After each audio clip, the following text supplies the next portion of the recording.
Kaugnay sa pagkapanalo ng Gilas Pilipinas ng silver medal sa FIBA Asia Championship, makakapanayam natin si Carlo Pamintuan, sports analyst at basketball reporter ng GMA News Online. Magandang umaga, Carlo. Morning, Sir Ali. Okay, unang-una, pag-usapan natin itong game versus Iran. Yeah. Ano?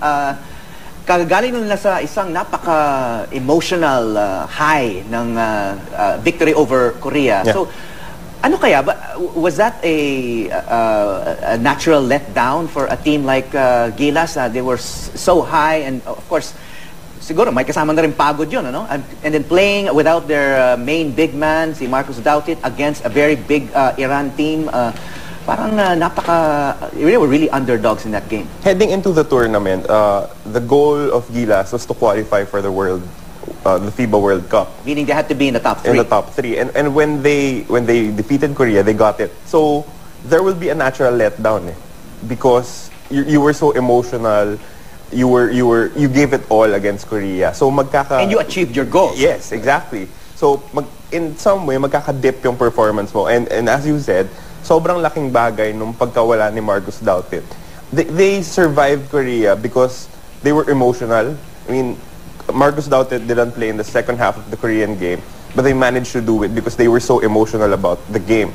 But now, in 40 minutes against Hamed Haddadi, one of the best, the best big man in Asia, it was just too much for them to deal with. Hindi kinaya nung bigs natin na i-match up si Hamed Haddadi. Okay, yung Korea game muna, no? Kasi Korea has always been kind of our nemesis, no? Korea has been a powerhouse in basketball. Panahon pa ni Shingdong pa, no? You know your basketball history.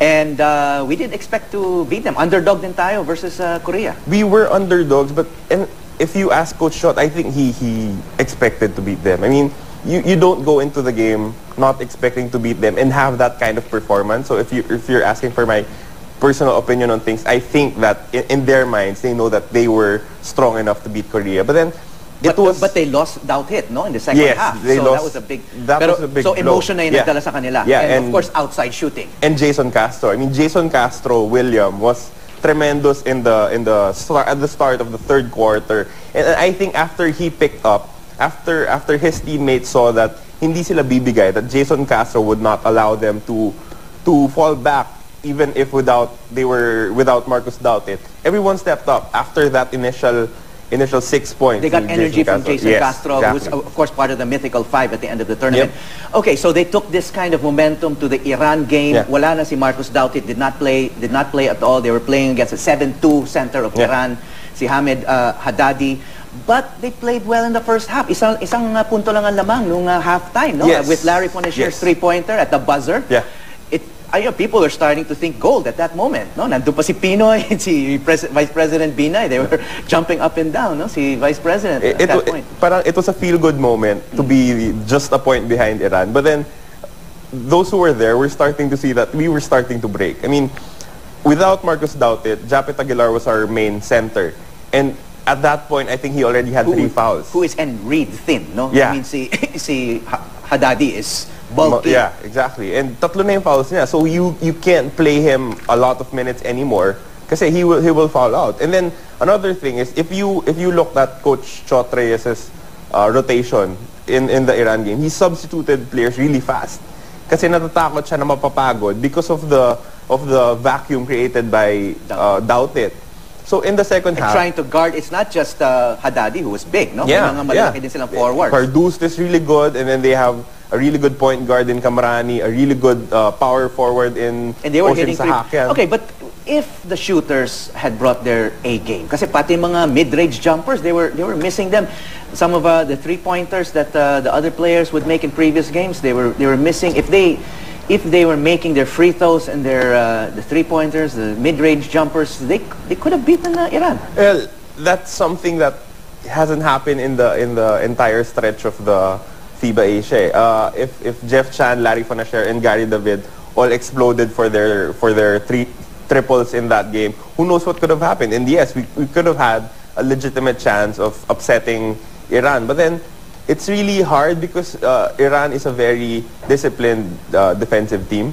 And it's really hard to get open shots against them. So I think that's a factor then why we could not just get ourselves going from the three-point area. And of course, you've got that 7-2 behemoth in the middle, Yep. so mahirap din makapenetrate yung mga katulad ni Jason Castro.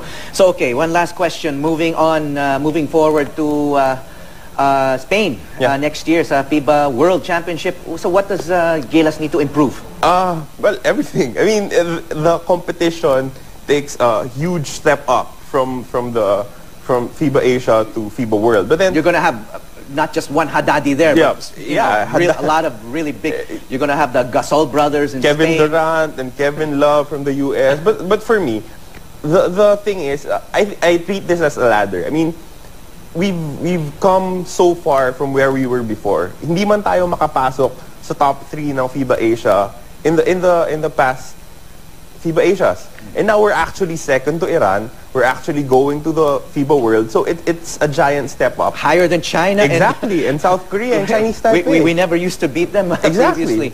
Now we're right there at the top. We're heading to the Worlds, and in the World Cup, we can show the world our brand of basketball. Will it be the same core, or pwede pang pwedeng makita ng mga coaching staff, okay, medyo mahina tayo rito, papalitan lang ibang team, or is it really the same core throughout? I think that the players were promised that whoever makes it will travel to Spain, because if you ask me, it will be a bit unfair for them to be dropped after they helped qualify for even those who FIBA did not World. play so well. Yeah.